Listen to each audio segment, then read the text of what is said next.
Olha aqui que eu mostrei a médica. Esse aqui foi de corativo de nós.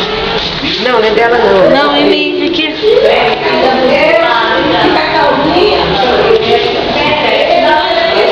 Duas bolsas, Carol, pra poder. Essa aqui é minha, né? Aquela da Yasmin. Essa daqui é tua? Não. Essa daqui é de neném também. Que baby. Não, essa eu botei minhas coisas, né? Mas é dela. Ah, tá. Vem aqui, ó. Isso aqui é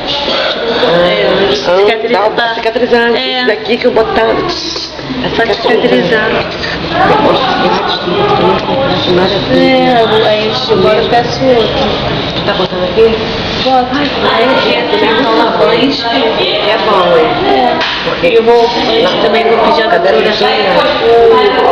remédio que é luz pro nariz da lente. Entendeu? Dentro pede o nome que comprou no cartão. Mas é só pedir a doutora do pré-natal que dá. Essa bolsa que o Dado comprou? É, com a Yasmin. Ah, ela é linda. Mas essa também é linda. Essa daqui foi de quem? Essa ele me deu também, Flávio. Porra, tava com duas bolsas pra olho grande. Não, mas eu comprou essa há pouco tempo na cidade. Aí eu tinha que trazer minhas coisas. Mas é de neném. Deixa aí.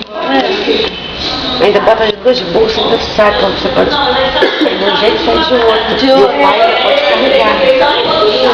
Ah, teu marido não é tão ruim não, ainda compra as coisas. Então, meu marido era pior. Só dava o dinheiro, não comprava nada, não me dava o dinheiro. Aí tirava o dinheiro, Flávio compra, não me dá.